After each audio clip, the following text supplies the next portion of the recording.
We're live right now on Dash Radio. This is SkeeNet Super Bowl weekend. I'm DJ Skee, joined by Weatherspoon from the Falcons. What's going on, sir? Man, I'm enjoying Minnesota, man. Just had a time to come out and meet some people and kind of see, the culture here. And, it's awesome. I mean, it's pretty cool that the city is still functioning. I live in Atlanta, right? We get 2 inches and it's over, So yeah, we've got cool. It's snowing right now. It's like it hit like 11 below this weekend. How are you even surviving? Man, I was watching my agent's story before I came out, and I saw the weather. I was like, and you still came out after seeing that. I don't know if I want to go, And you still came out even after seeing that. Well, I tell you what, man, when you come in to get a bag or two, yes, you got to go ahead and go make it happen, but I'm enjoying it. That's true. Yeah, it's interesting. So a lot of people don't realize why so many players come out to Super Bowl every year and things. And it's not because they necessarily want to watch the game or anything. Right. In fact, most people leave before the game. Mm-hmm. From a player's perspective, what is Super Bowl week like? And it's really work, right? It definitely is. I think, if you don't end up in this game, you can be a little bit bitter and be in like a little funk, and a lot of guys miss out on a lot of opportunities to come out and meet people and, network and, put yourself in a better situation to transition out of the game, There's a lot of opportunities here. So, myself, I wanted to come out and make something happen, but a lot of guys stay at home, but this is a good chance to get out there and get your name out and just meet some people, man, and just have a good time too, because obviously, the parties are really fire, and, it's been a great time. How tough is it being a football player and getting your name and your brand out? Because the crazy thing is that, I've been with so many athletes in cities and people that are superstars in the small cities where that's all they care about is that team. Yet you'll be at dinner and people won't recognize them because of the helmets and things. How important is it to build your brand? Because careers are short, especially compared to other industries.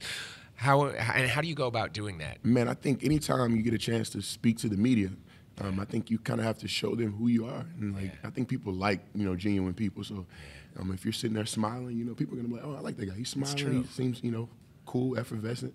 They're about that, So I think any chance you get, go out and be yourself. Don't go out and be a robot. But a lot of people look at the media as like, they're afraid. Yeah. Because you guys are tough now. Yeah, it's true. No, that's great advice for players. But when you're thinking about it, especially if you're there's players that have probably run themselves out of city because of the way they treated the media, who then reports on them, and then the fans turn against them.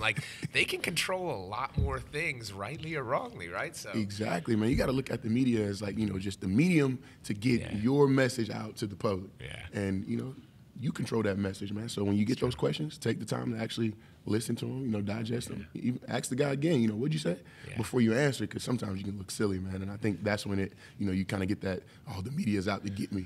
And they're not, though. They're not. Sean, I think you're getting a job offer as soon as we get off of this. After you sure you still want to play football? You don't want to come on this side? Man? I was getting a massage the other day, and my masseuse was like, you got a lot of life in these legs, And I was like, you know what I do? But, hey, football's fun, but I've been able to play for 8-9 years, and that's crazy, I've been able to, be blessed. So if I had to walk away today, man, it's tough, watching Sunday and not playing, but I'd be cool. Yeah, well, next year it's interesting because I'm a Vikings fan. I grew up out here in Minnesota, and I was so excited until a couple weeks ago, but it's all good. Next year, you guys have the opportunity. The Super Bowl's in Atlanta. You could be the first team to play home field advantage in the Super Bowl.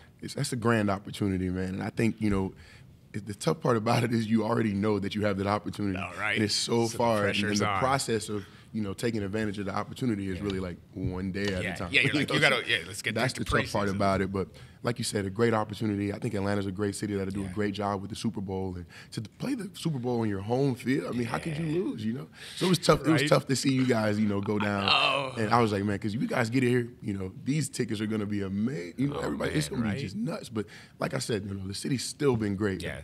It's been a fun time. And what is Super Bowl week like from, I guess, and I know you went through it last year from a different perspective on the player side. That was crazy. Yeah, what was it like? So for people that don't know, you got injured, I think, what was it? Early in the season. October. Okay, early in the season, so you're on the IR.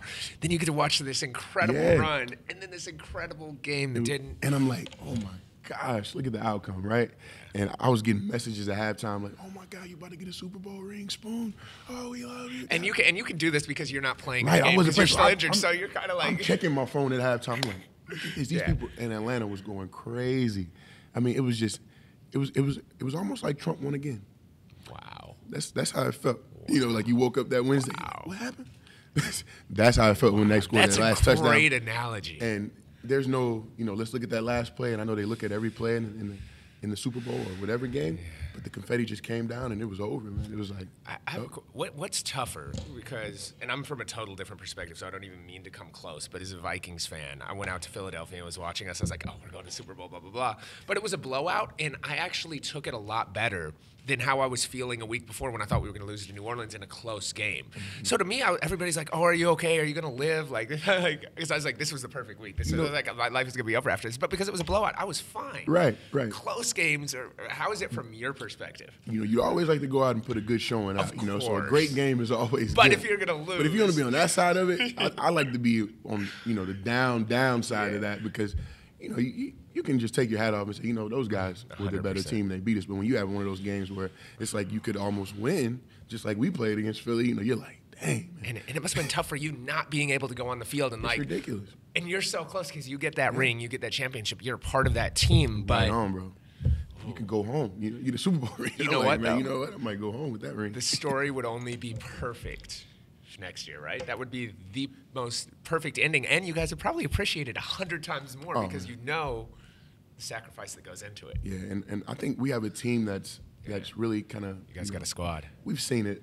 We know what it takes to get there. And then even this year, us not playing as consistently as we would like to, we were still in that position to get a chance to go play for the ship, man. And it's just tough, man. But yeah, looking forward. I think Atlanta be in a good situation. You guys got a good thing. And Atlanta's so great, too. You guys got such a musical fan base. I remember Migos were hitting me up before the season. They wanted to go to, training camp and stuff. What's it like playing in a city with so much crazy, man. I remember last year, I came back to Atlanta from Arizona in 16, and DJ Holiday hit me up like, hey, Spoon, we trying to get out there. We trying to get something set up for 94.5 so we can, broadcast from training camp. I mean, everybody's calling. Everybody's trying. Right. T.I.'s running around there with his kids. They got Drew Brees jerseys on out there. I'm like, T.I., he's like, y'all better get back. His son King is like a big New Orleans fan, so he's always that. I don't know. Wow. I don't know. But Tip is the ultimate Falcons fan. But the city was just, it's just on fire right now, man. Everybody kind of wants to be around the team. And I think, when you have that type of team, it just kind of shows, the type of program that, Mr. Blank has put together with Coach Quinn and everything. You guys got it on. Sean, thank you so much for taking the time out and stuff. Sorry for running behind with the snow and everything, man. Nah, man, it's all good, man. I'm loving it out here, man. We appreciate it. You get back. You're off to where you Man, I'm going to head down to Oakland, man, see one of my good buddies, Thomas Decoud. He played about 8-9 years in this league and played with me in Atlanta. We got some great time, so I'll go get a chance to hang out with him and watch the game with someone who kind of has that same mindset where we can watch the game and relate to each other. I love watching the game with players because I learned so much. I'm like, what's going to happen? And they're like, no, this quarterback's got him, blah, blah, blah. It's the funniest thing It's ever. interesting, man. I think watching Tony Romo this year for CBS. He was great, right? He was almost too great, right? You knew everything that was going to happen. Tony was like, oh, they're going to run left. They're going to run right. Told you. Yeah, so, when you play the game, it's the way you watch the game is totally different. I remember my first year, I see the kicker come up and I'm thinking about all these percentages in my head from my scouting report. I couldn't even get out of my scouting report to watch the game. Now being a veteran, I can watch the game and unwind and be a fan. But it's totally different, bro. Enjoy the moment. Well, go get some rest. Enjoy yourself. Have a great rest of your time in Minnesota, and I'll see you at training camp. No doubt, man. Thanks for having me, brother. Thank you. No doubt. Perfect. Easy.